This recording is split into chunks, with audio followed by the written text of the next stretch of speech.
todos. A gente tem um novo Café e Pesquisa, hoje sobre a temática que envolve o meio ambiente, transição energética, políticas fiscais verdes. Né? Então, a gente tem duas apresentações, a do Gustavo Andreão e da Mariana Maria, do Instituto, e o professor Zé Maria vai fazer uma discussão. Como ela envolve uma metodologia, né, a abordagem da ABM, o Zé pediu para falar rapidamente, só para explicar para todo mundo o que é a ABM, e aí depois a gente abre para a apresentação de vocês. Né? Acho que a gente pode começar, talvez com você. Não, então vai tentar fazer micro, mais micro, mais mais. Tá bom, então Gustavo, depois a Mariana, e aí a gente abre para os comentários. Tá bom.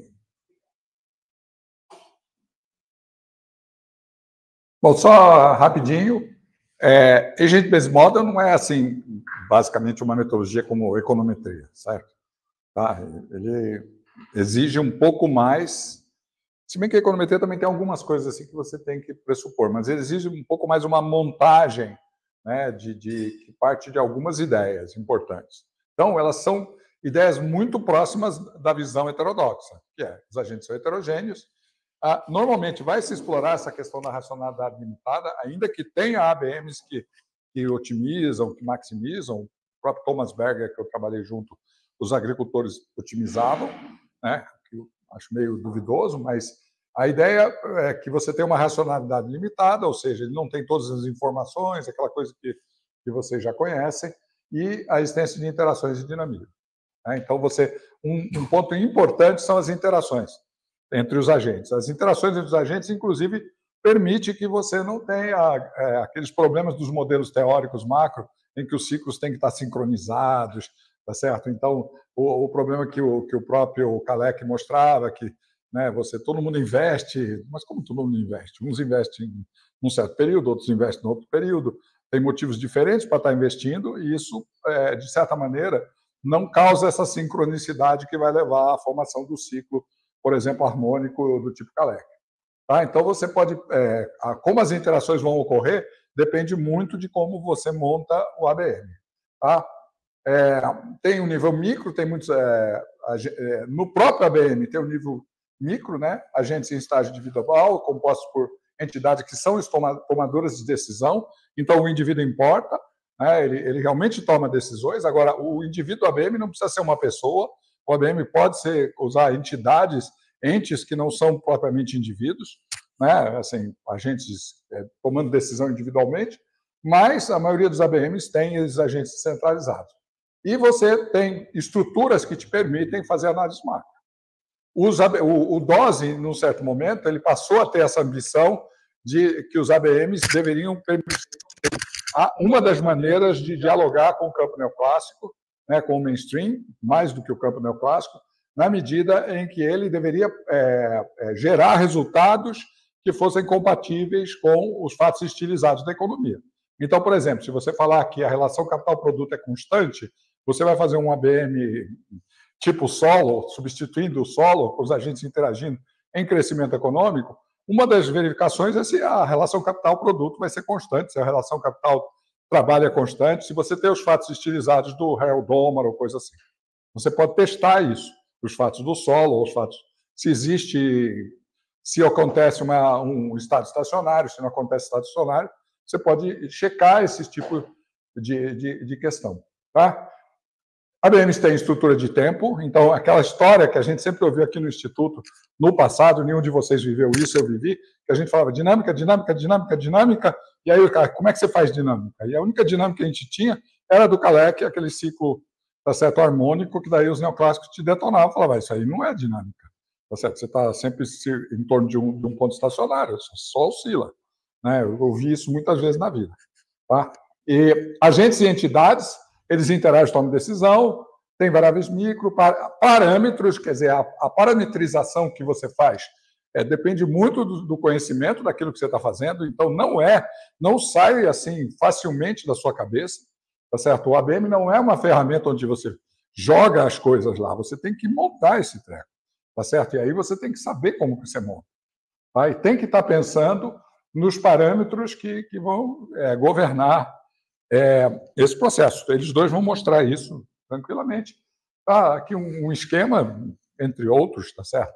Né? Que você tem os fatos estilizados, aquilo que você quer responder, você tem um modelo, você simula o modelo, você tem os resultados empíricos e você tem que criar ferramentas de análise dos resultados empíricos, inclusive podendo usar a econometria para checar, tá certo? E os modelos que eles vão fazer Monte Carlo, que é uma maneira de você ver os elementos estocásticos, como que eles estão se comportando, você dá uma chance para eles gerarem uma certa variabilidade. Em todos esses modelos da economia, você está assumindo o processo estocástico, eles são presentes na economia. Tá? A economia não é uma interação em modelos determinísticos. Então, essa ideia de onde você coloca os componentes estocásticos do seu modelo é muito importante. Você não pode ficar botando componentes estocásticos para tudo quanto é lado, até porque depois você não consegue analisar nada. Então, você tem que ter essa sabedoria. Entendeu? Você não está, de maneira nenhuma, abolindo o conhecimento de teoria econômica, abolindo. Você tem que. Normalmente, ele é feito por mais de uma pessoa, certo? Você não é muito bom fazer ABM sozinho, fazer ABM do zero, né? Muita gente quer começar do zero, né? Dá trabalho, mas ele não começou do zero. Ele já tinha dois sábios por trás, que é a Michele, né, Halak e como é mesmo? E o Miguel Vasquez.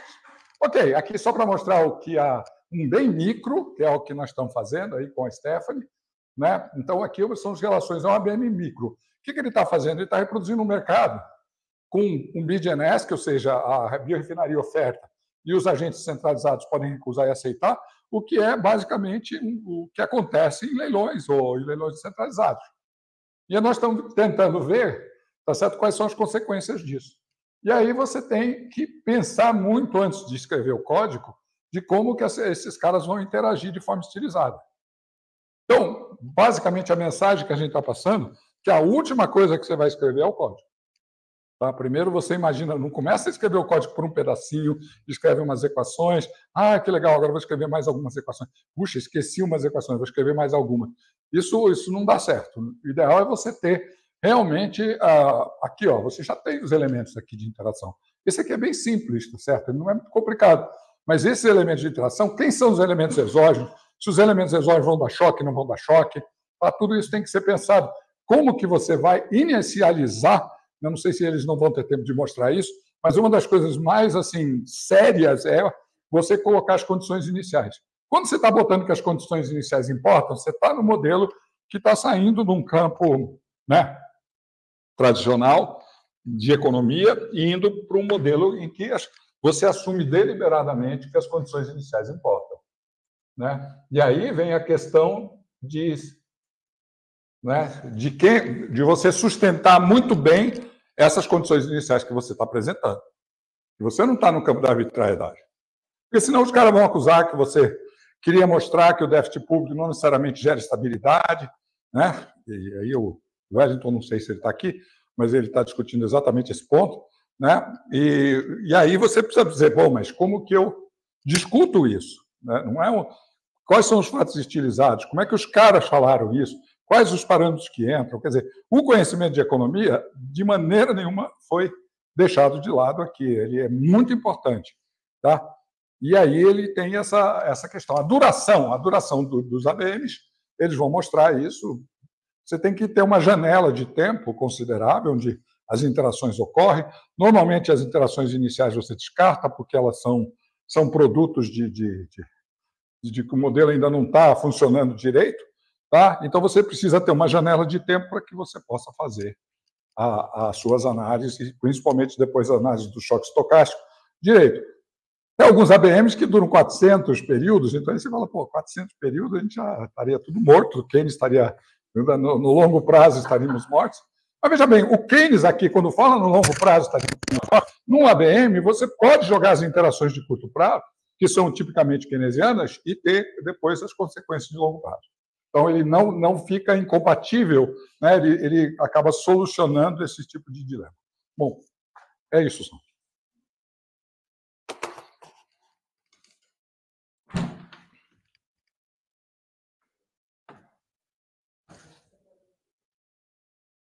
Vou desligar o meu aqui, né? Google.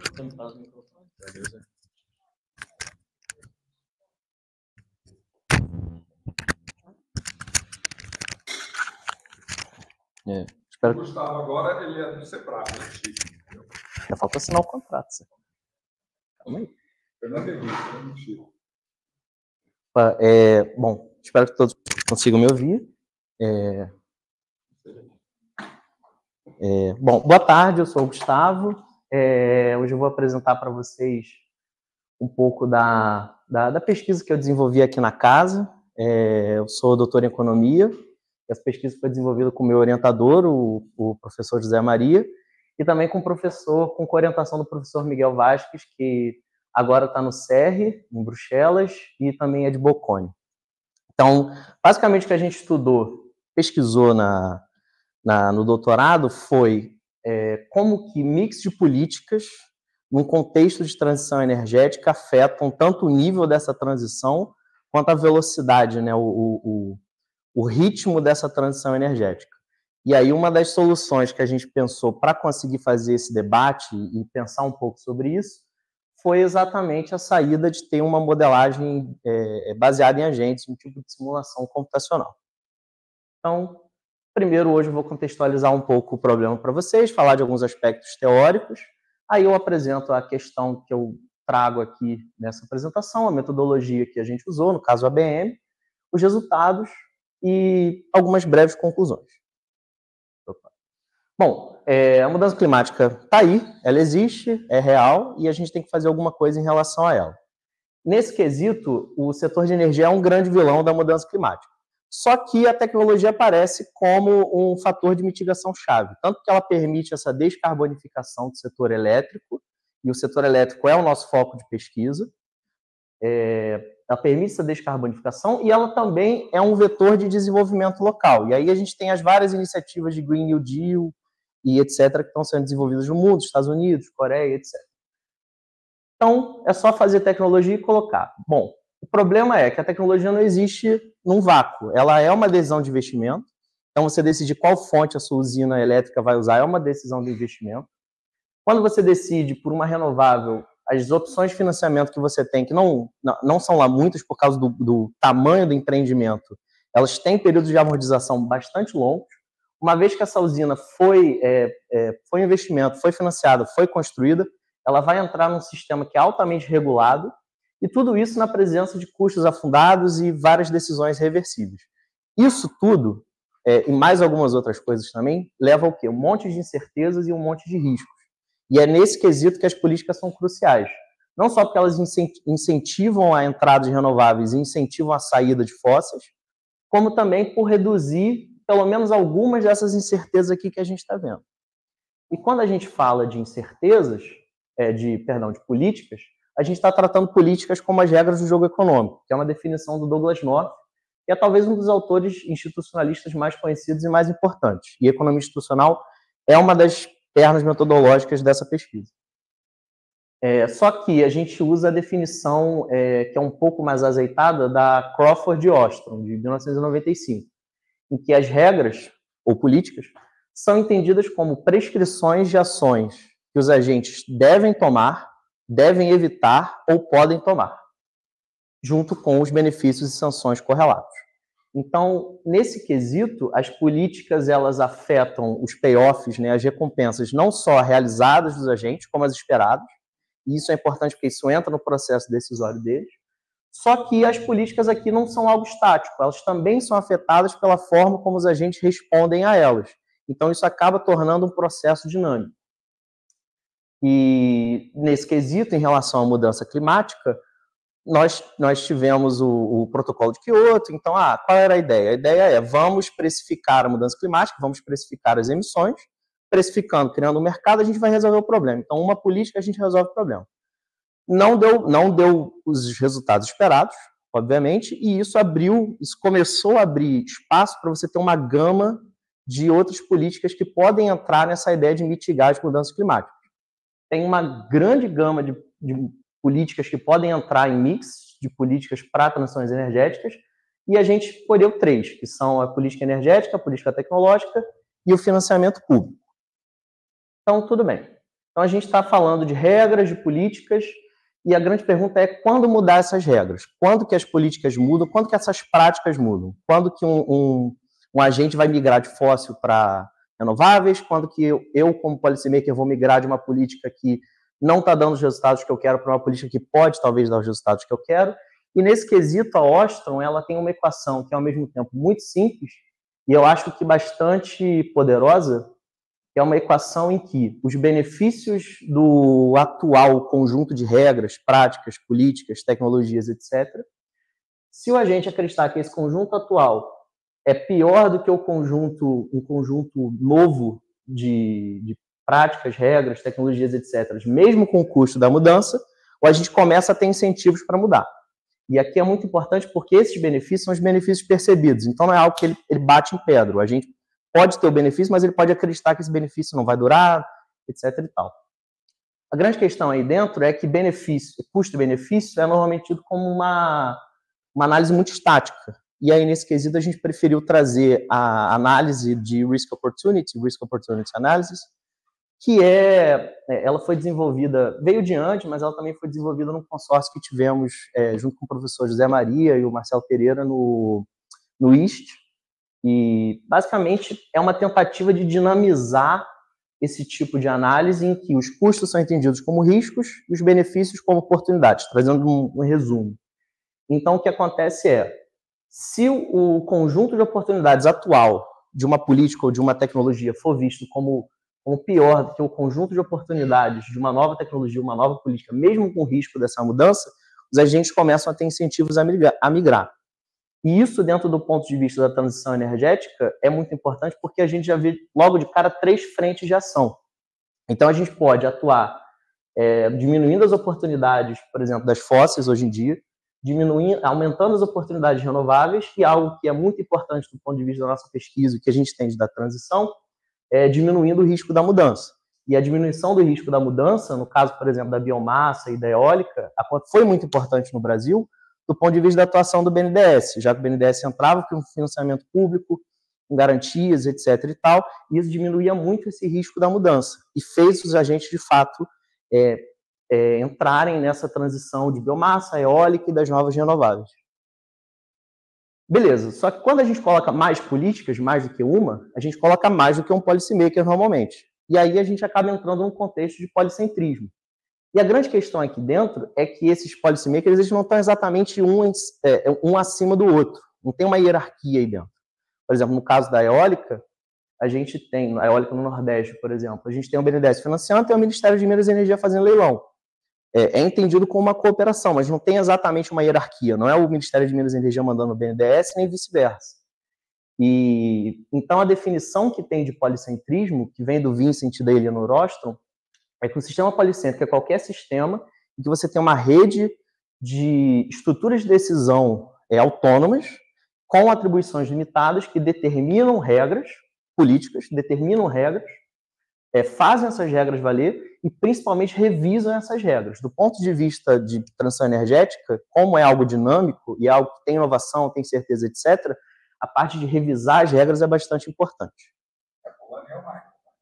Aí tem a descrição também do Polanyi, mas por tempo vou só deixar aí. Aí, beleza. Se a gente coloca mais de um policymaker, a gente tem mais de uma política também. Quando a gente tem mais de uma política, quando a gente tem um mix de políticas, a gente pode dividir elas entre objetivos e instrumentos. E, às vezes, esses instrumentos podem ser consistentes ou inconsistentes, e objetivos podem ser coerentes ou incoerentes. Se for incoerente e inconsistente, é basicamente um policy mix que não funcionou, não logrou o resultado que você queria. Se os dois forem consistente e coerente, ele atingiu o que você queria, pelo menos em parte. Mas o que é interessante aí dentro são as pontas. Quando você tem algum problema em relação ou aos objetivos ou em relação aos instrumentos. E é nesse quesito que a revisão e a possibilidade de revisão de políticas é muito importante. Então, dito tudo isso, a questão que a gente traz aqui hoje num país em desenvolvimento, você ter um mix de políticas nesse contexto policêntrico, quais são os resultados que isso pode trazer do ponto de vista de transições energéticas? E para a gente começar a debater essa pergunta, a gente desenvolveu um ABM, que é o TEF, né, o Technology, Finance and Energy ABM, Agent Based Model, que é um modelo de simulação computacional, como toda ABM, tem agentes heterogêneos, o foco é em dinâmicas, feedbacks e interações, sendo que esses aqui, para mim, são as grandes forças do ABM. Mais para frente vocês vão entender a relevância dos agentes serem heterogêneos, o foco em dinâmica. E mais especificamente em relação ao TF, ele foi feito em Python, é open source, é um país que está isolado por 30 anos. Exatamente como o Zé falou, se eu quiser eu posso rodar por 1000 anos, mas passou de 30, 40 anos, começa a ficar um pouco complicado de entender os resultados. A gente simula competição entre agentes com diferentes subtecnologias. Então, a gente tem uma fonte fóssil, que é basicamente gás natural. A gente tem diferentes tipos de eólica e diferentes tipos de solar. E aqui, que é muito importante, os policymakers eles podem ter objetivos diferentes. Então, o objetivo de um policymaker pode ser de incentivar a inovação ou incentivar a internalização de capacidade produtiva, é um viés mais de política industrial, por exemplo, ou incentivar a entrada de capacidade renovável. Então, eles podem querer ter o máximo de renováveis o mais rápido possível, por exemplo. E essa daqui são as relações entre os agentes. Então, aqui nós temos produtores de energia que produzem eletricidade para suprir uma certa demanda. Eles compram esses ativos de geração de energia elétrica de provedores de tecnologia, sendo financiados por banco. Nós ainda estamos trabalhando na parte da parte privada do modelo dos bancos. Inclusive, como o Zé falou, né, não se faz um ABM sozinho. A nossa colega Ana Carolina, ela fez uma tese, que é uma pesquisa também de ABM, que é bastante relacionado com isso, é mais focado na parte financeira. Então, se alguém tiver interesse nisso, eu recomendo também. Temos teses bastante complementares nesse quesito. Então, o Banco de Desenvolvimento ele financia essa aquisição de capacidade e, ao mesmo tempo, a gente tem um policymaker de energia fazendo política energética e um policymaker de tecnologia fazendo política tecnológica. Então, tocando de novo no ponto que o Zé falou, o horizonte temporal aqui é diferente. Esse horizonte aqui não acontece sempre, não é sempre que ele está adquirindo novas usinas, mas ele está sempre pagando os juros e um principal de novo para o banco. A política tecnológica ela pode ser feita num ritmo mais lento do que a política energética, ou vice-versa. Então, novamente, você entra nessa questão de você ter agentes heterogêneos e que se relacionam de formas heterogêneas. E isso é importante também dentro dos agentes privados, porque os objetivos deles são o quê? Lucro. Mais para frente eu vou falar, mas não exatamente maximização de lucro, mas eles querem ter mais lucro. Enquanto para os agentes públicos, os objetivos deles são terem as políticas deles, terem os resultados que eles querem. E dentro dos agentes privados, você também tem heterogeneidades entre eles. Não é, por exemplo, um agente representativo. Então, beleza. Em relação às equações, eu não vou entrar nas equações, questão de tempo, questão de escopo, mas, basicamente, o que nós temos são que os agentes seguem certas heurísticas, no caso, a heurística Satisficing do Herbert Simon, em que, para dar um exemplo dos agentes privados, eles evitam ficar atrás da competição, mas a partir do momento que eles consideram que eles estão numa posição interessante do mercado, eles não continuam buscando mais lucro, entendeu? Que vai, por exemplo, se eu trocar todo o meu tipo de usina, eu vou ganhar 1 centavo a mais, então vou mudar todas as minhas usinas. Não, isso não acontece. Então, a gente utiliza esse tipo de heurística. E com essa heurística, os agentes estão decidindo o quê? Quanto esforço que eles vão colocar nas suas atividades. Como já foi dito, os policymakers eles querem que as suas políticas cheguem a resultados satisfatórios e os agentes privados eles querem ter lucros satisfatórios. Do ponto de vista do que o esforço significa, para os provedores de tecnologia, isso significa quanto que eles vão reinvestir ou em P&D ou em capacidade produtiva.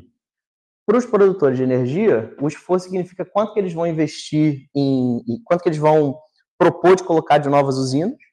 E para os agentes públicos, isso é uma parte do modelo que a gente acha bastante interessante, o esforço é quanto do orçamento deles que eles vão usar nas suas políticas. Então, é como se o policymaker, o agente público, estivesse tentando tirar o máximo do que ele consegue de orçamento sem empenhar o máximo do orçamento. Quase como se vamos ter mais eficiência, mais eficaz, etc. E tal.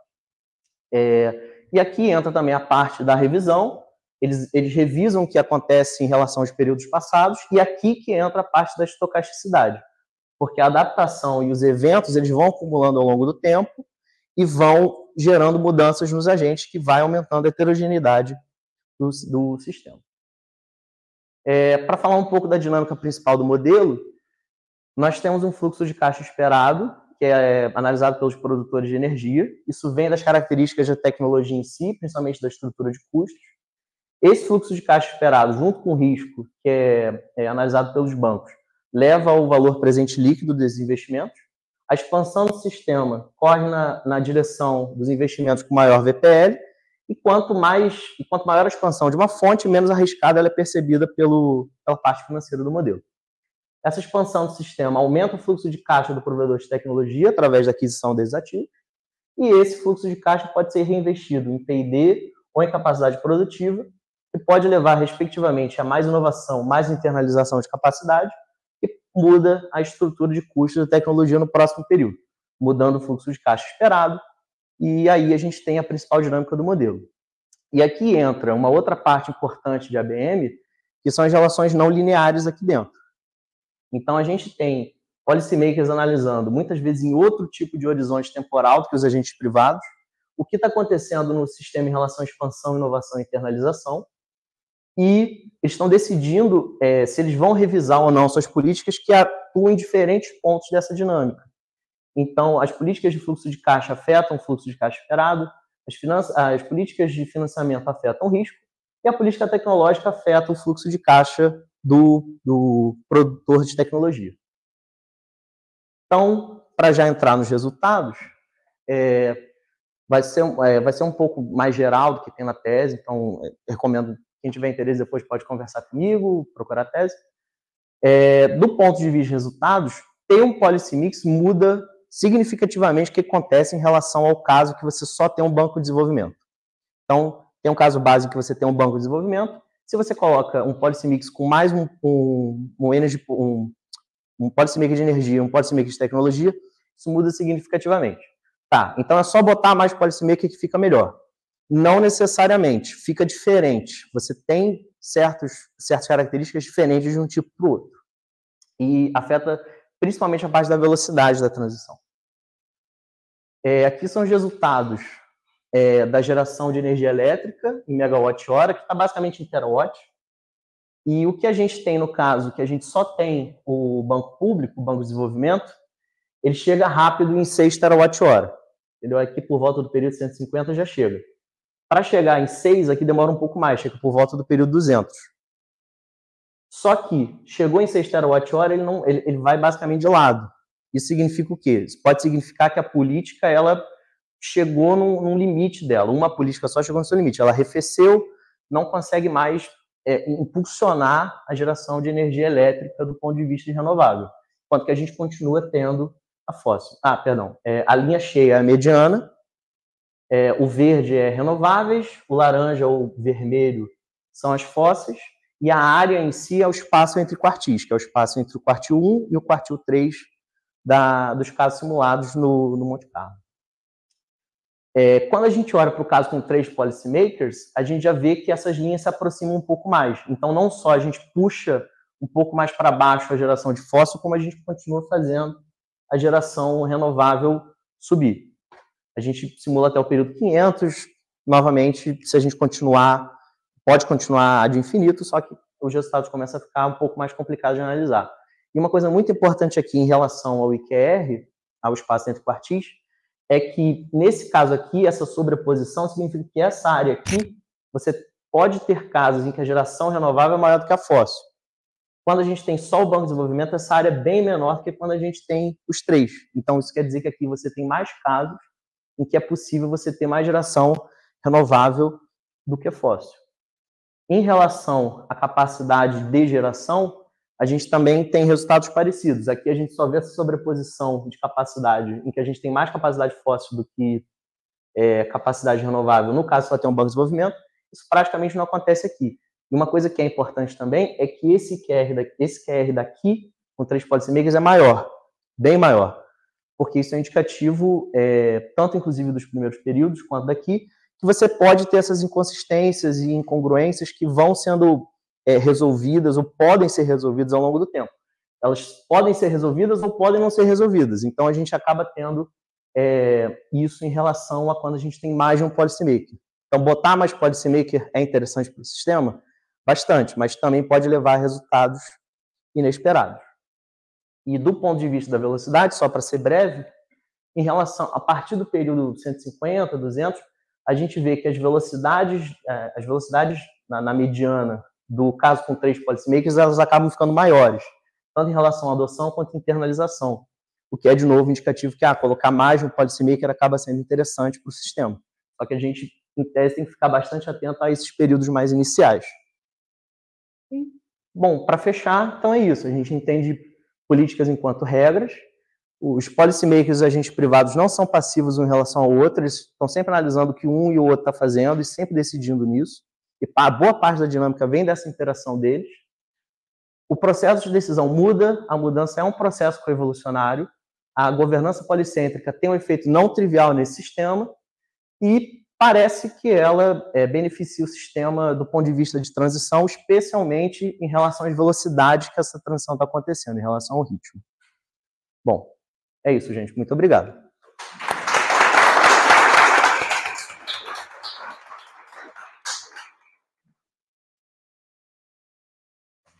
Segue aqui a apresentação, tá? Depois faz os comentários. Tá bom. Coloca para mim, Gu, por favor. Esse aqui. Oi, gente. Tudo bem? Obrigada. Acho que espero que vocês estejam me ouvindo também. Eu coloquei aqui. Meu nome é Mariana, eu sou atualmente pós-doutoranda aqui do IE e também sou Research Fellow do Movimento Economia de Francisco, de Economia Francesco. Esse trabalho que eu vou apresentar hoje é uma parte da tese de doutorado que foi defendida aqui no Instituto sob a orientação da professora Rosângela Ballini, e eu acredito que vai ficar mais claro com a apresentação, mas o título busca trazer os elementos, né, desse terceiro capítulo da tese, que é uma análise de alguns experimentos com políticas fiscais que eu estou chamando de verdes, justamente pelo objetivo dela ser a transição energética, a partir de um modelo integrado baseado em agente, um modelo macroeconômico integrado baseado em agente. Vai ficar mais fácil para vocês entenderem nos próximos slides o que isso significa, eu espero. Deixa eu só fazer um disclaimer, tá? Infelizmente, pelo tempo, vou ter que passar em algumas coisas bastante complexas de maneira bem superficial. Então, a minha tese está disponível no repositório da Unicamp, para quem quiser dar uma olhada mais detalhadamente. A apresentação de hoje está dividida mais ou menos assim, uma introdução e motivação que eu vou falar rapidamente, que eu acho que está muito claro, e o Gustavo já fez o meu trabalho aqui ficar bem mais fácil, já falando várias coisas do que eu iria mencionar.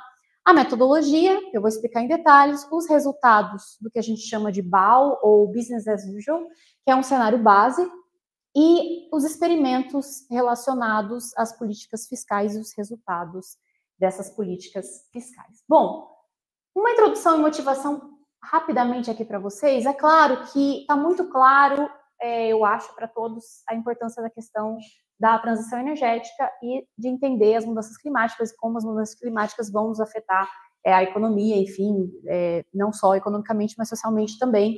Tem vários estudos agora surgindo sobre isso e está cada vez mais claro a importância dessa temática. Mas eu gosto de ressaltar algumas coisas, especialmente por que a transição energética é tão importante, tá? Para quem não sabe, a geração de energia elétrica, enfim, aquecimento e também transporte corresponde a pelo menos 2/3 das emissões de gases de efeito estufa globalmente. Esse é um dado do International Energy Agency, em que eles fizeram esse mapeamento em 2019, é um relatório de 2022. Então, mesmo com todo o esforço que teve, insuficiente, é claro, né?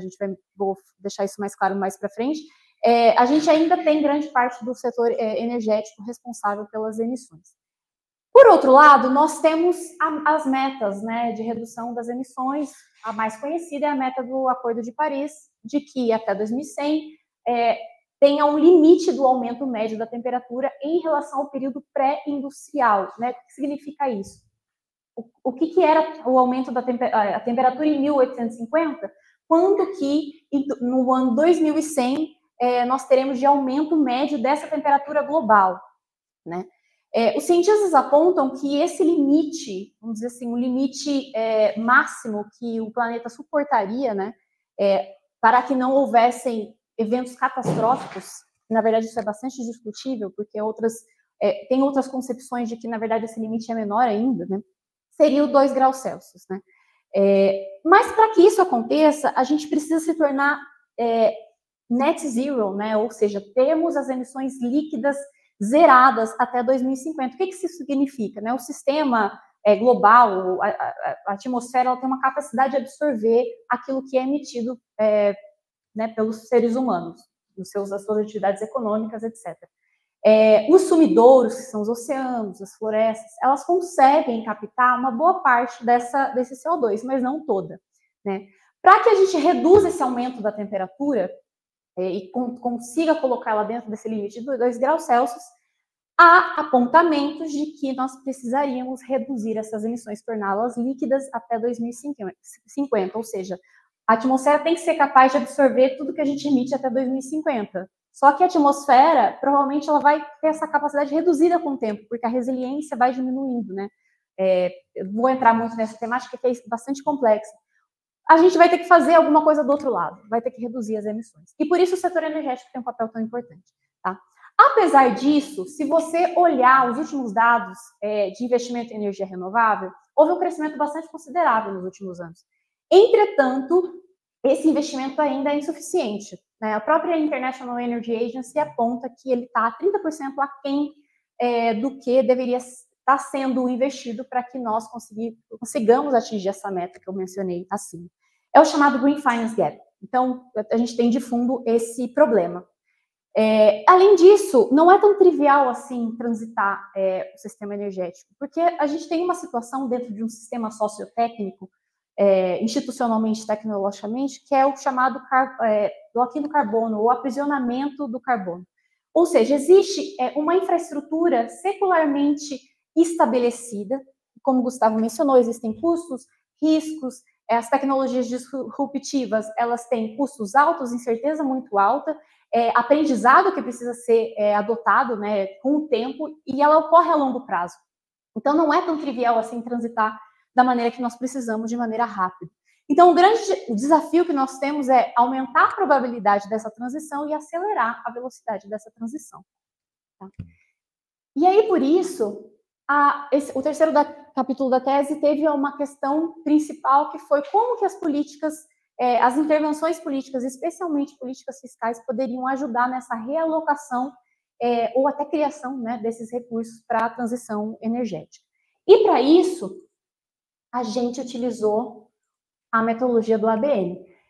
O Zé acabou já falando bastante das coisas que eu ia mencionar aqui, tá? Mas antes de falar do modelo em si, por que usar um ABM? Né? O ABM ele permite incorporar dentro do modelo uma série de heterogeneidades que é fundamental para entender processos sociotécnicos, de disrupção tecnológica e institucional, que é o caso justamente da transição energética. Além dessa representação, quando a gente trabalha com sistemas complexos, não necessariamente a soma das partes vai ser o todo, né? A interação dos agentes, que o Gustavo, inclusive, mencionou, e o Zé também, elas podem dar resultados totalmente inesperados, porque são interações não lineares, né? E quando a gente vai trabalhar ou dar choques nesse modelo, né, nesse sistema, a partir de uma política, por exemplo, eu preciso construir cenários, eu preciso que um modelo, por exemplo, que eu estou trabalhando, ele me permita construir diversos tipos de cenário, inclusive os casos extremos. Então, o ABM ele tem essa flexibilidade de, a partir, claro, a gente vai calibrar esse modelo, eu vou mostrar para vocês, a partir de condições iniciais que são muito importantes, mas esse modelo ele funciona a partir das simulações com certa liberdade e flexibilidade para que os agentes mudem seus cursos de ação ao longo desses períodos. No meu caso, é um período bastante longo, como os modelos integrados de 100 anos. Tá? Para isso, eu estou usando um modelo que já existe, tá? Que é o modelo de Stockton-Schumpeter Meeting Keynes, que é o DSK, que foi desenvolvido pelo professor Francesco Lampetti, da Escola Superior de Santana. E esse modelo, ele parte de uma família de modelos, que eu acho que vocês já ouviram falar, que é a família Keynes, Mead-Schumpeter, que é um modelo desenvolvido há muitos anos, né? Uma série de modelos desenvolvidos há muitos anos pelo professor Giovanni Dose e também pelo professor Andrea Roventini. Só mostrar para vocês, infelizmente eu também não tenho tempo de mostrar as equações, como eu falei, também está lá acessível e bem descrito nos modelos, mas diferente do modelo do Gustavo, esse é um modelo macro, né? Então, eu tenho vários setores da economia representados aqui. Assim como no K mais S, eu tenho as famílias, os produtores de bens de consumo, os produtores de bens de capital, eu tenho o setor financeiro, o governo, o Banco Central. O DSK, com o Francesco, eles incluíram o setor produtor de energia elétrica e um box climático que interage com essa economia, tá? Então, todos esses agentes aqui, tirando as famílias, que não têm emissão, eles emitem ao produzirem ou energia ou produzirem bens. E essas emissões, elas vão para o box climático, que é um box bastante complexo, onde tem interações com consumidores, etc., e há um aumento da temperatura média, tá? Infelizmente, não dá para mostrar para vocês, mas quem tiver interesse, está bastante descrito na tese. Eu incluí algumas modificações para poder trabalhar com as políticas fiscais, tá? Existe, na minha versão, uma competição do setor elétrico a partir de leilões reversos conduzidos por um comprador único, que é o single buyer. Ele organiza esses leilões de curto prazo. É uma inclusão que é inspirada no modelo brasileiro, só que o modelo brasileiro ele trabalha com contratos de longo prazo, né? Então, aqui é uma simplificação. Aliás, um disclaimer também, são várias simplificações que a gente trabalha dentro do modelo. O modelo já é bastante complexo por si e grande, né? Então, a gente faz, ao contrário do modelo do GU, por exemplo, que tem bastante descrito, né? O setor energético, ele tem diferentes tipos de tecnologia e tudo mais. Nesse caso, ela é uma versão aí mais macro, mais simplificada, tá? Aqui são só algumas modificações que foram feitas no modelo original. E aqui, eu gostaria de ressaltar, que o Zé comentou também, né, da importância das condições iniciais e dos fatos utilizados. Esse modelo, ele segue diversos fatos utilizados macro e micro, que também estão presentes no Keynes, Smith e Schumpeter. Mas alguns deles são bastante específicos do DSK, porque o objetivo do Dystopian Schumpeter, Smith e Keynes é justamente reproduzir e ser um diálogo com os modelos mainstream macroeconômicos integrados, né? Para quem não conhece, o mais conhecido aí é o do Nordhaus, né? Justamente esse modelo veio como uma crítica a ele. Mas vou destacar alguns, tá? A ideia é reproduzir um business as usual, um cenário base em que eu tenho um grande crescimento, então um crescimento anual de 2,5% a 3,5%, um baixo desemprego entre 5 e 10%. Eu tenho também um crescimento das emissões entre 1 e 2 por ano, um crescimento de emissões alto. Eu tenho uma média de participação de energia renovável ou limpa baixa, entre 5% a 20% durante todo esse período que é analisado. E eu tenho uma previsão, né, do aumento médio da temperatura em 2100 entre 4,3 a 4,8. Lembrando que o Acordo de Paris, a meta é 2 graus acima do período em diferença ao pré-industrial, tá? Rapidamente, só para mostrar para vocês, esses são alguns resultados que o modelo traz a partir de 100 simulações de Monte Carlo. São 60 períodos, 200 são eliminados, justamente por aquele motivo que o Zé falou, que o modelo ainda está aprendendo a funcionar. Então, eu elimino 200, 400 períodos. Ele funciona de maneira trimestral. Então, eu tenho um total de 100 anos. E esse modelo é calibrado para o ano 2000, principalmente para poder... Eu queria ter um diálogo com o modelo original, porque eles também fazem essa calibração do ano 2000. Provavelmente, daqui para frente, as próximas versões, eu vou tentar calibrar ele a partir de 2020, para a gente ter uma condição inicial mais próxima, né, da nossa realidade. Eu achei bem interessante também como o BAL funciona, né, o Business as Usual. Essa aqui é a previsão do IPCC, né? E o que a gente quer representar nesse modelo, né? Esse modelo ele é capaz de representar esse pior cenário aqui, que é o Business as Usual, que é um cenário de alto crescimento, alta emissão e nenhuma política.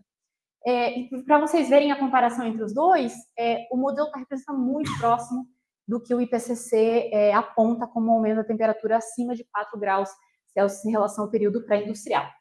Aqui também né, uma demonstração, uma ilustração gráfica de como funciona a capacidade e geração de energia limpa ou eletricidade. Sempre que eu falo energia, estou falando de eletricidade, porque é uma simplificação, esse modelo trabalha com a produção somente elétrica, tá? Num cenário em que eu tenho nenhum tipo de política, vocês veem que não há incentivo por um longo período para a produção de energia limpa, né? A partir de 2050, eu tenho diferencial de custo. Eu começo a ter alguma vantagem em termos de custo para os produtores de energia escolherem produzir energia limpa. Ainda assim, mesmo com uma vantagem de custo, vocês veem que o caminho ele é lento, né? Porque existe um pré-dependência justamente dessa infraestrutura já estabelecida. Então, não necessariamente um diferencial de custo vai fazer com que os agentes adotem energia limpa. E aí eu tenho aí uma estabilização em torno de 50% de energia limpa em 2100. Se eu seguisse aqui, para 2125, por exemplo, eu ia ter uma estabilidade dessa energia mais ou menos em 50%, energia limpa. Bom, representando esse business as usual, aqui eu já falei, na verdade, ele é capaz de representar uma série de fatos estilizados, e ele representa claramente uma situação de lock-in de carbono, tá? A partir, eu montando um cenário, né, de business as usual, sem política, alta emissão, alta atividade econômica, eu tenho um aprisionamento técnico-institucional em combustíveis fósseis, tá? E eu também tenho um aumento da temperatura condizente com o IPCC, com o Representative Concentration Pathway 8.5, que é aquele pior cenário apontado pelo IPCC. E esse baseline, inclusive, me sugere que eu preciso ter algum tipo de intervenção política para que eu tenha a transição. Rapidamente, agora, passar para as políticas, né? Então, a partir desse baseline, desse cenário base, eu propus alguns conjuntos de políticas fiscais, que eu estou chamando de políticas fiscais verdes pelo seu objetivo de transição energética, tá? Então, são taxas de carbono. Vou ir aqui primeiro para a gente falar um pouquinho dos exercícios, depois eu volto como eles são aplicados. Então, são 3 tipos de exercício, tá?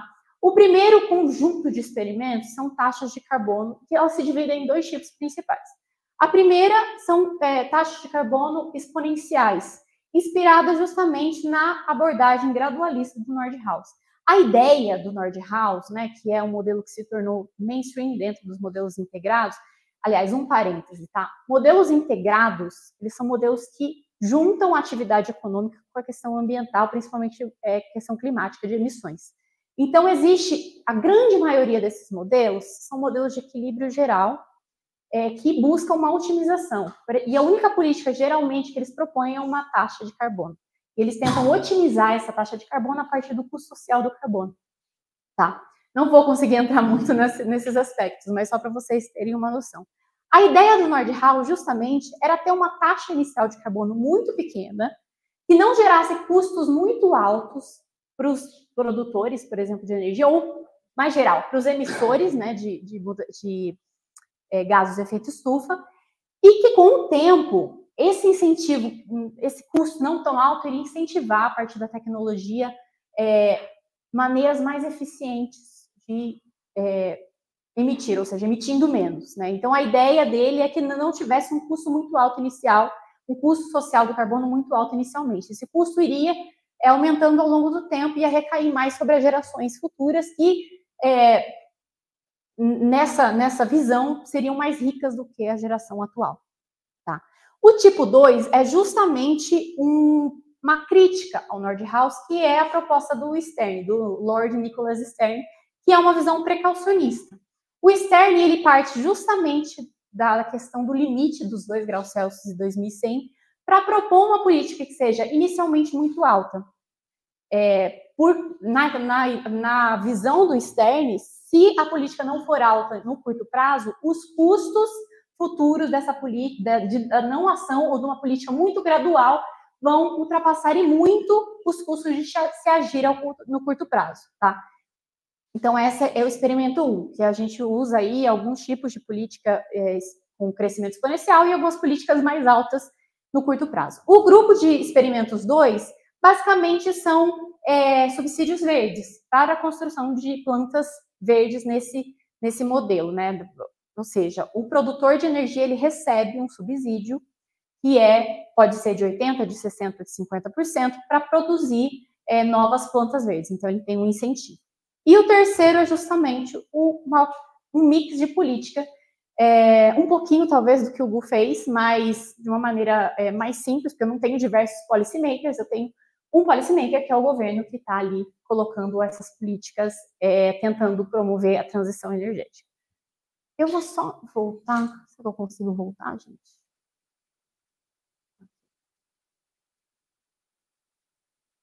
Muito rapidamente, só para dizer que esses exercícios de política, eles são aplicados e comparados justamente ao cenário base, e os focos, né, dos resultados são justamente como que essas políticas afetam a transição energética, a probabilidade dessa transição, o caminho dessa transição, se ele é mais rápido ou mais devagar, e também é possível analisar a questão financeira, então, se afeta a estabilidade financeira ou não, algumas outras variáveis macro, como atividade econômica, desemprego, e as emissões e aumento da temperatura. Então, vamos para os resultados. Eu já estou acabando, prometo. O experimento 1, que é aquele conjunto que coloca em embate a visão gradualista e a visão precaucionista, ele traz diversos resultados interessantes, tá? Primeiro, que uma política exponencial, que é inicialmente muito pequena, uma política de taxação de carbono, que é inicialmente muito pequena e aumenta exponencialmente com o tempo, ela tem resultados bastante limitados, na verdade. Porém, ela já traz algum tipo de instabilidade para o sistema, né? Instabilidade financeira. Então, esse tipo de política, ela aumenta a instabilidade do setor energético, especialmente o endividamento e a saída dessas firmas, porque ela não tem capacidade de honrar seus compromissos, ela acaba saindo do mercado, tá?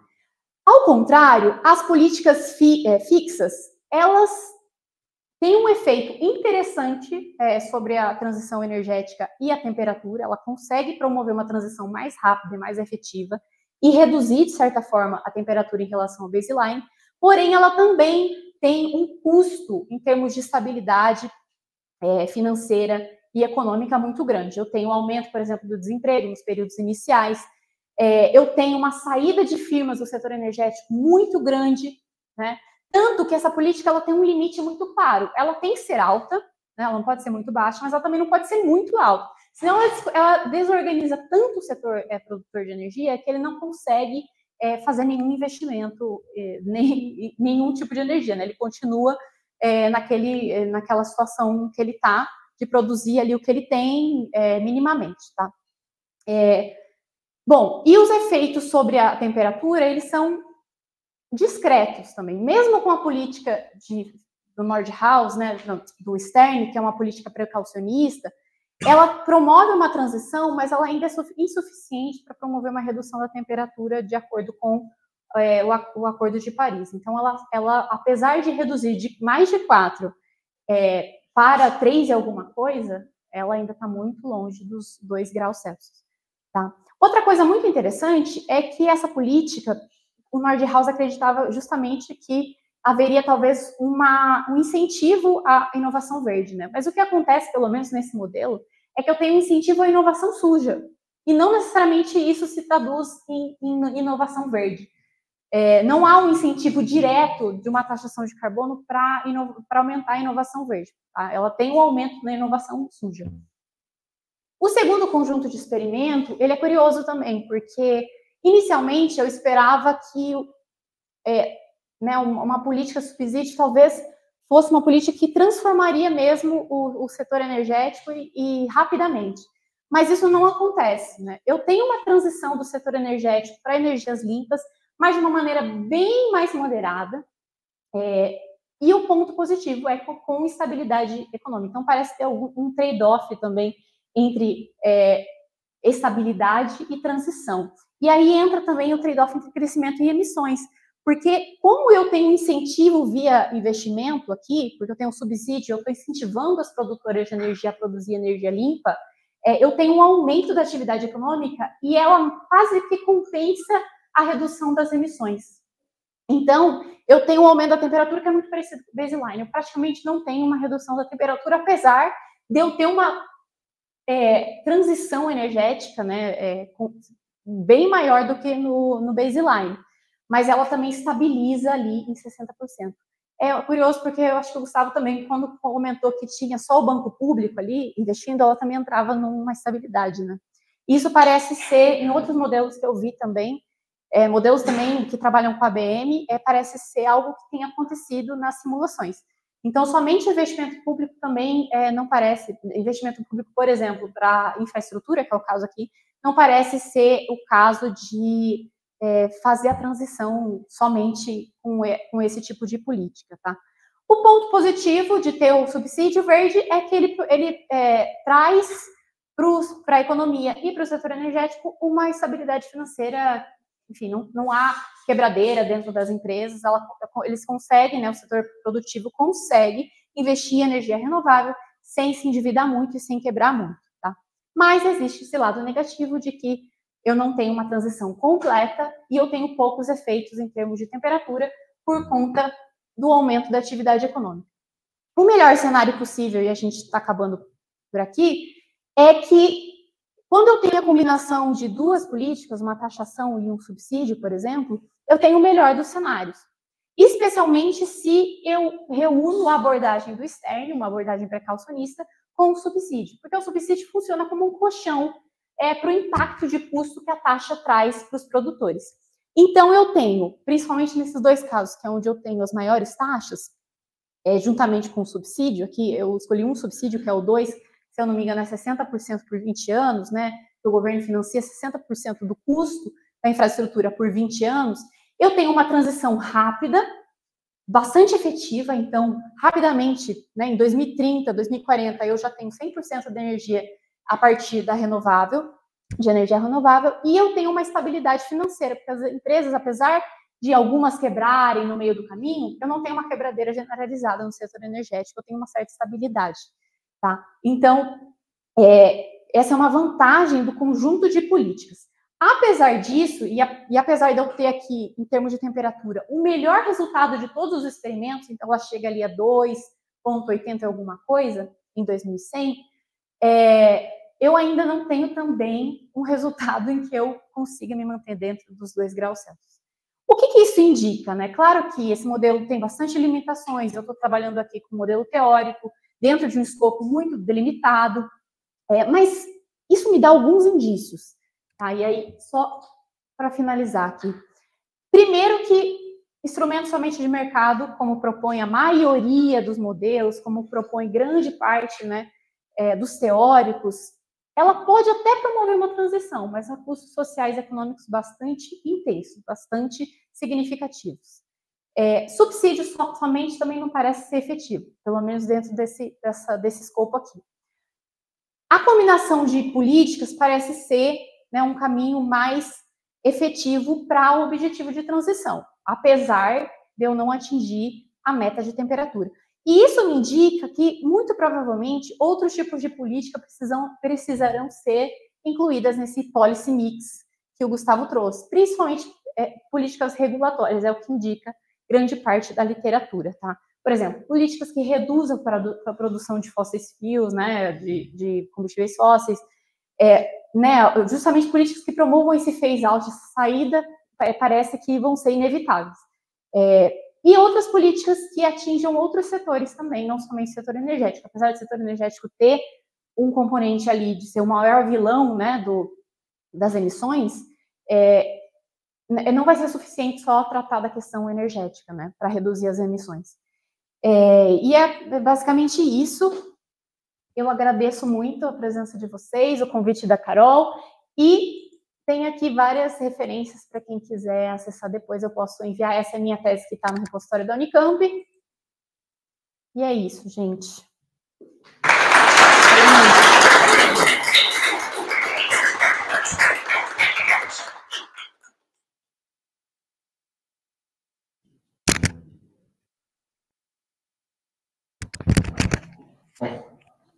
Agradeço aí as duas excelentes apresentações, bem sucintas.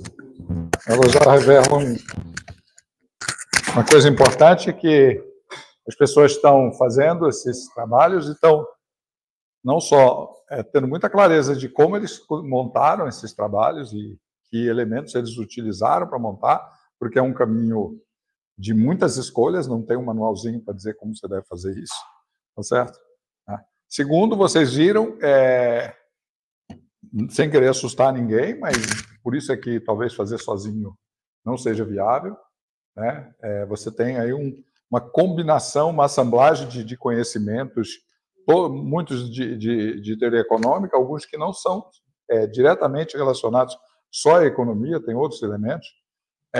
O Chris Barrett, por exemplo, de Cornell, já tinha lembrado isso, quer dizer, você faz estudos, por exemplo, de comportamento da economia agrícola, e ele já falava, você faz estudos de comportamento da economia agrícola, você precisa considerar o clima, os efeitos do clima. Muitos estudos de agricultura feitos durante a década de 90, elas não consideravam os efeitos do clima.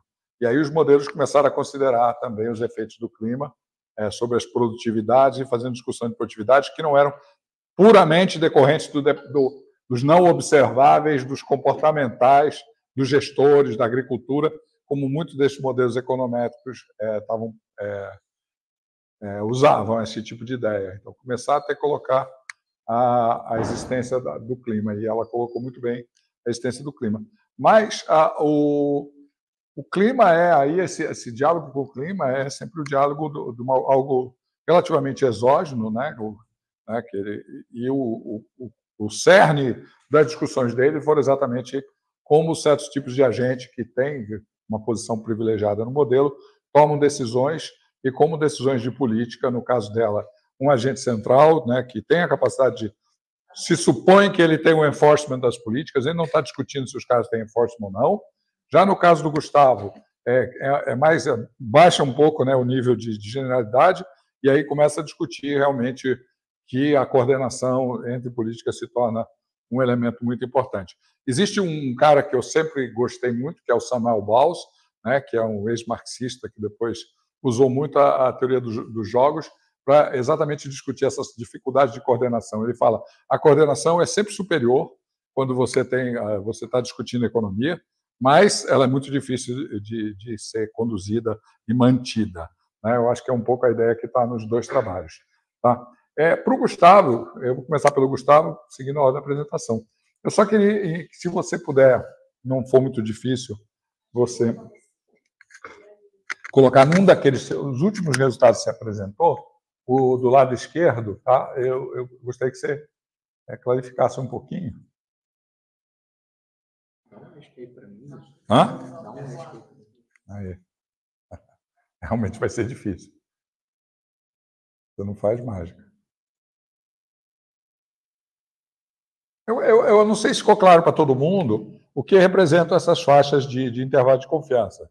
Tá? Na verdade, é o seguinte, esses modelos têm choques estocásticos. Esses choques estocásticos, você usa algum tipo de gerador.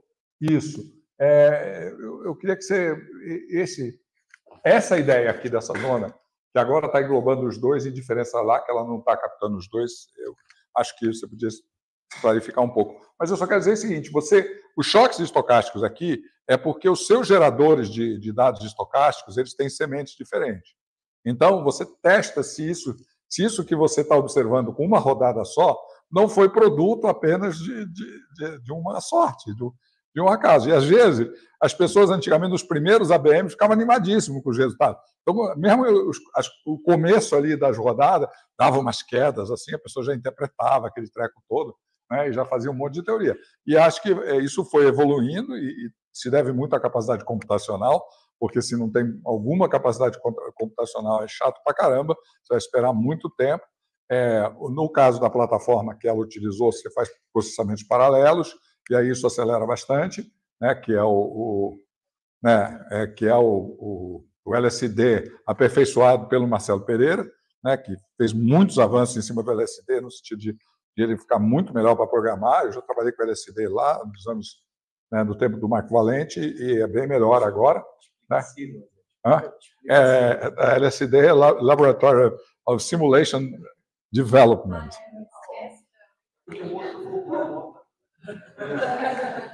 Olha, o Marco Valente, o máximo que ele faz é fumar um cigarrinho, mas cigarro mesmo. É uma figura, quem conhecer, é uma figura adorável. Tá? E aí eu queria que você explicasse um pouquinho isso. Então, quem vai gerar essas faixas aqui são exatamente as diferentes simulações com diferentes geradores de números aleatórios, que vão fazer com que os impactos aleatórios, tá certo, sobre o modelo gerem resultados diferentes. É o que se espera. E aí, como ele falou, a mediana dos resultados obtidos, o que fica 50 para cima, 50 para baixo. Tá? Então, mas só dar uma explicadinha aí. Eu acho isso importante. Bom, entrando um pouco no que o Zé falou, e um pouco também na importância dos períodos iniciais, que foi um pouco que a Mari falou também, quando a gente começa a simulação, a gente coloca os policymakers têm um budget, aí aqui a gente tem uma semente que determina o budget, o orçamento, entre um certo range, entre um certo... A faixa. Então, a gente tem isso aqui que já é, a semente já determina. Mesma coisa para o orçamento, para o faturamento inicial, quanto eles têm de capital inicial, tanto os produtores de energia quanto os provedores de tecnologia. Então, a gente pode ter sementes e casos de simulação em que essa galera aqui começa muito bem de grana, essa galera aqui também começa muito bem de grana, todo mundo tem dinheiro para investir, e você também tem o quanto eles estão dispostos a migrar de fóssil para renovável. Então, isso também pode começar uma semente em que eles têm muito dinheiro, estão muito dispostos a migrar de uma fonte para outra, e aí isso daqui no modelo seria o quê? Espera que eu estou subindo. Isso aqui no modelo seria basicamente os quartis mais superiores. Entendeu? Aqui a gente não coloca o máximo, porque senão fica muito grande, você não consegue ver tão bem. Mas aqui basicamente o que acontece nesses casos que são muito favoráveis à transição energética, eles estão muito aqui para cima. Mas a gente também pode ter os casos inversos. Eles começam muito endividados, eles dependem muito de subsídio, e no caso do policymaker, eles têm um baixo orçamento, então eles não conseguem dar o subsídio que é necessário. Então a gente pode ter esses casos mais aqui embaixo. Então isso é muito importante. E uma coisa que é importante aqui dentro é esse espaço entre quartis aqui é muito maior do que esse. E isso daqui é porque quando você coloca mais de um policymaker, mais de uma política para atuar, essa semente que entra para determinar quais são os valores e tal, e toda a estocasticidade, em vez de ela rodar, por exemplo, uma vez ela está rodando 3. Então você pode ter o caso em que para os 3 vai muito ruim, eles têm muito pouca capacidade de fazer política, os agentes eles são muito avessos a mudar a fonte deles, eles não estão aderindo às políticas, não está dando nada certo, mas também pode ter o caso em que tudo dá muito certo. Então, isso entra na importância de Monte Carlo, que é uma coisa que basicamente vem desde a estatística, né? Desde a econometria usa bastante também Monte Carlo. Então, isso acaba sendo bastante importante. E tinha mais alguma coisa? Não, Zé? é isso mesmo. Não, era Obrigado. basicamente isso, né? Muito bom. Foi bem claro. Obrigado. Então, só eu queria deixar isso. Quer dizer, você está realmente permitindo... Agora, alguém pode ir na cabeça de vocês, né, que foi muito a história da casa aqui, concentração de capital, ser concentrado e tal. Mas a literatura, fazendo propaganda, o curso de micro 2 que a gente dá, vamos dar semestre que vem, uma das coisas que se mostra, a gente começa o curso fazendo um monte de análises estilizadas, de fatos estilizados da estatística.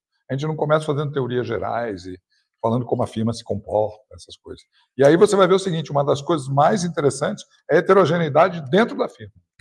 As firmas são muito heterogêneas, então você poderia até, se você tivesse um monopólio, considerar que as suas plantas, o monopólio não vai ter uma big planta produtiva, tá certo? Ela vai ter planta né, mesmo que ela fosse uma empresa gigantesca de energia, ela vai ter uma planta do setor de energia nuclear, ela vai ter plantas de bioenergia, como a Total, por exemplo, que agora está querendo entrar em setor de biomassa. Então, ela vai ser uma firma heterogênea que vai enfrentar todas essas coisas. Os modelos ABM podem também considerar que os agentes internos dessas corporações entram em conflito. E isso é verdade. O tempo inteiro eles estão entrando em conflito. Tá? Então, isso também seria uma resposta aí para quem pode dizer, se você tivesse uma empresa centralizada com comando e controle, só um orçamento, você poderia fazer isso com muita rapidez. A minha resposta é, não acredito nisso. Tá? Então, seria uma boa coisa para se analisar. Mari, foi excelente a sua apresentação, gostei muito, bem didática. Você tem. Daí. Eu não sei se eu vou pedir. Você tem esse. Você vê que o pessoal, né, se colocou entre o Nordhaus e o Stern. Engraçado que a minha tese de doutorado também era o debate de inovação induzida entre o Nordhaus e o Stern, né, numa parte da tese, isso na 1990 e pouco, né, e uma coisa que eu gostaria de ver é o seguinte: o pessoal, né, primeiro ponto, você pode fazer essas coisas que a Mari fez em cima do KS. Tem gente no EST, e está disponível para quem usar, que usa outros modelos dinâmicos, né? O Verkulen, tá certo? O próprio Mercure, eles, que eu acho que aqui o Wellington não está aqui, mas o Wellington trabalha com o Mercure, a Balini também, não sei agora, não, o Wellington, né? Mas, então, existem outros modelos, tá? Que o cara usa modelos dinâmicos de outro tipo. É macroeconométrico. Tá? Macroeconométrico. Exatamente. Aqui... Estão vários. Eu estou citando do Verkulen, que usa aqueles modelos antigos. Lembra VentSync? Modelo de interação dinâmica dos agentes e tal. Mas é diferente um pouco desses aqui.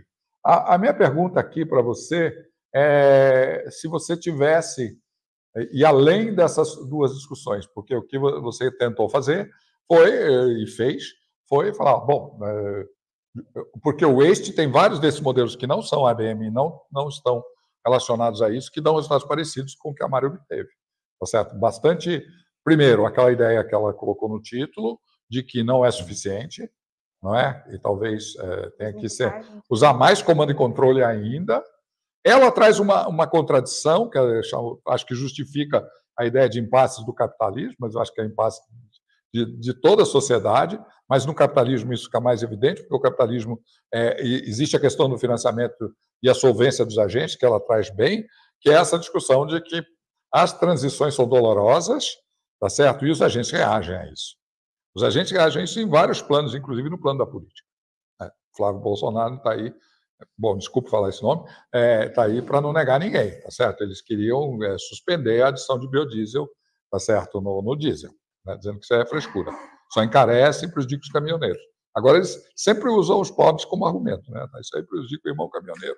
Ele vai fazer greve, ele vai, entendeu? E eu acho que esse foi um aspecto bastante feliz do seu trabalho e também do Stop NKS, tá? Que é mostrar isso. Quer dizer, quando você está fazendo essa transição, tem empresa quebrando, tá certo? Tem bancos que estão se relacionando com essas empresas que acreditaram na transição e que aí vão quebrar junto, ou no banco não quebra, mas tá certo? Como a gente mostrou no curso ontem, né, Lília? O banco não quebra, mas ele custa caro fazer essa política, né, em termos de política, em termos de políticas públicas.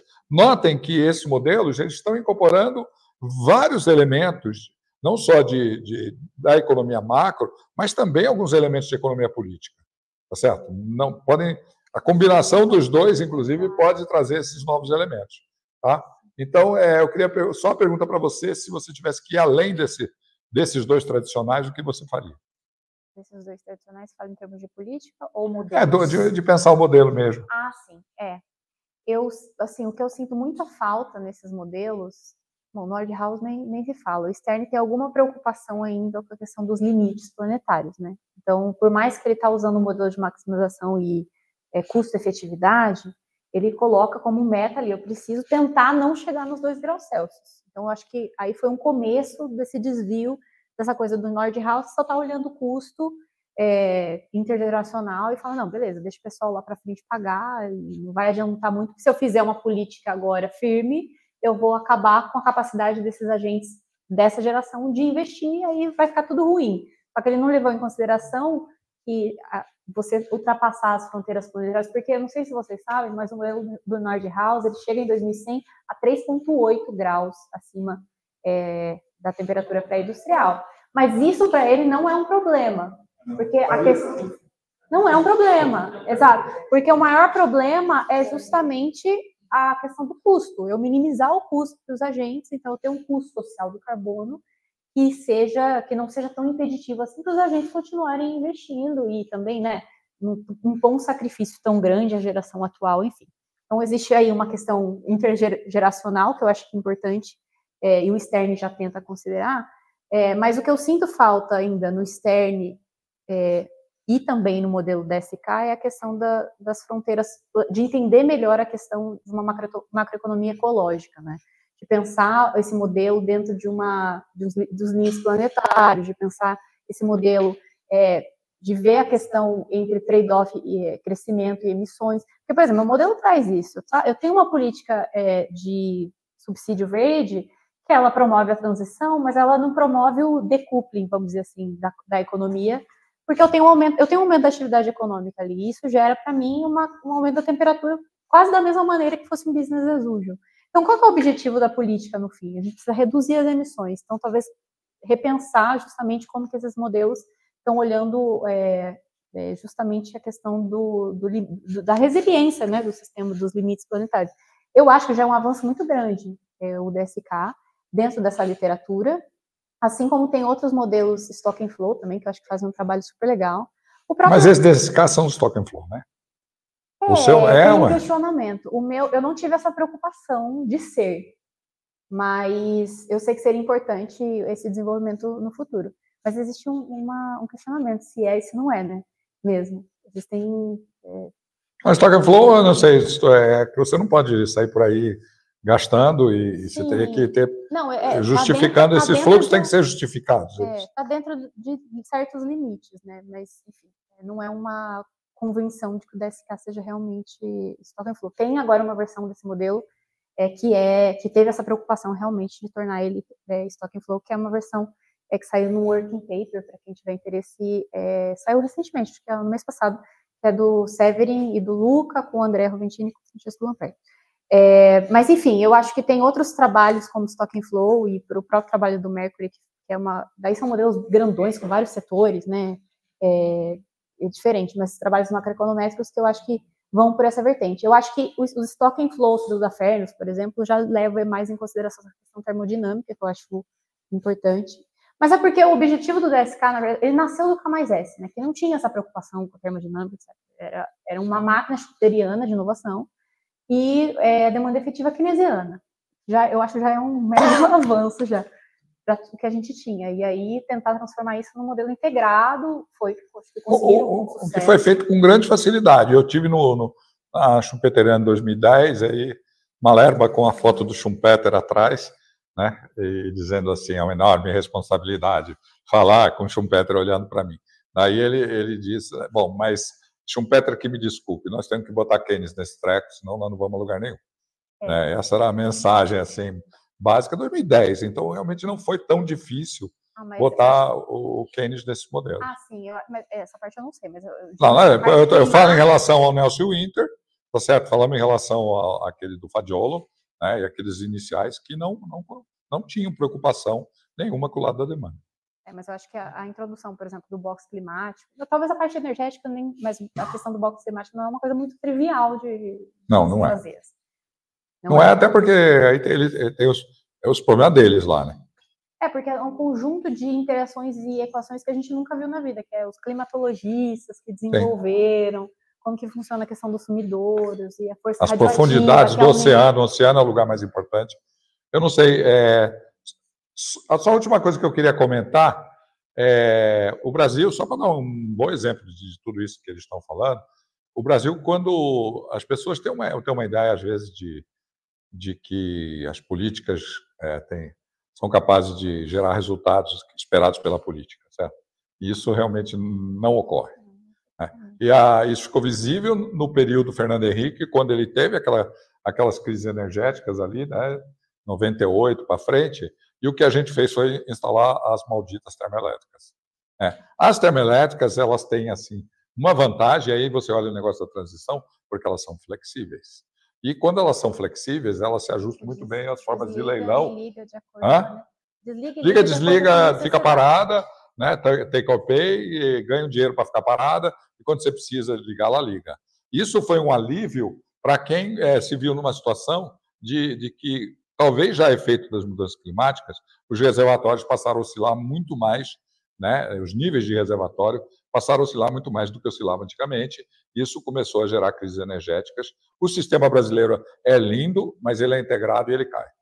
E ele cai não é porque uma falha ou por alguma coisa de ganância de algum tipo, ele cai porque ele é um sistema interligado. Inclusive, você que entende mais. Mas também tinha...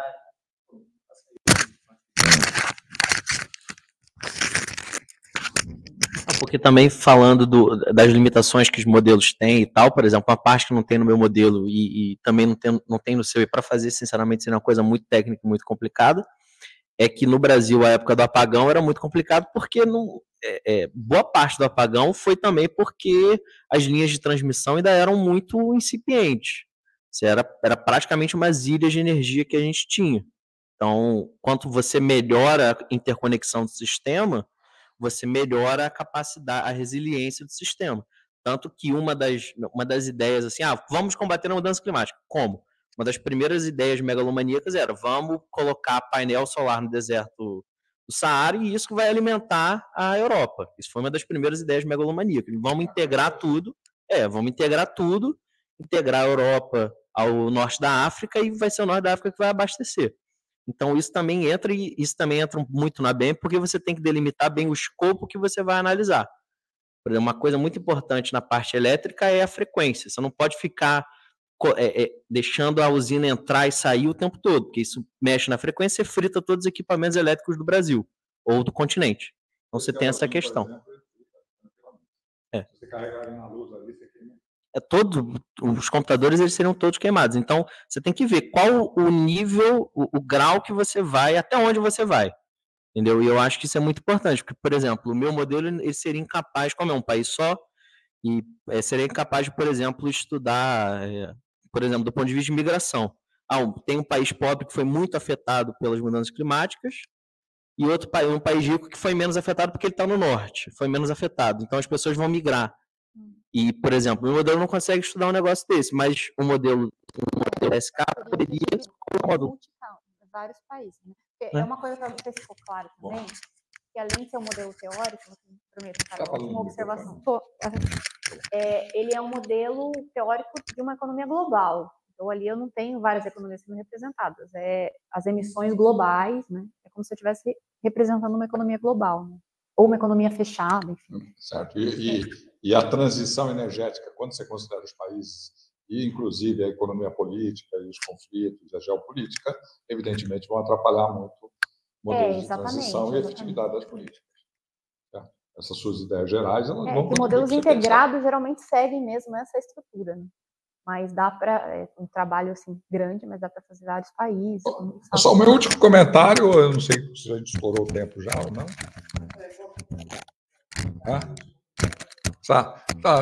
Legal. O último comentário é que não é só energia, né, gente? Energia elétrica. Você tem a mobilidade. Desgraçadamente, agora a mobilidade passou a se envolver com a questão elétrica, porque antigamente a mobilidade era só relacionada a combustíveis fósseis líquidos, né? E aí tem os fósseis avançados, tipo etanol, e com o tempo passamos agora a ter um problema de que você fez um coupling, tá certo? Você vai ter um monte de carro elétrico que precisa de energia elétrica, tá certo? Ficar carregando ali, e parece que tem gente que, porque o carro elétrico não emite particulados, e isso melhor, tem um impacto favorável na saúde, não é? Ele já justificaria, do ponto de vista da sua adoção, a adoção do carro elétrico. Ele teria uma justificativa de bem-estar para ser adotado. Então, vocês veem como os resultados que nós vamos chegar é fruto de mensurar essas coisas, de fazer esses modelos e depois eles serem confrontados. No caso do Brasil, a gente tem muito pouca coisa feita, inclusive em relação à agricultura, né, em relação à biomassa, e as coisas estão são muito diferentes dos outros países, tá? Muito diferentes dos outros países. Então, inclusive a relação com a Amazônia.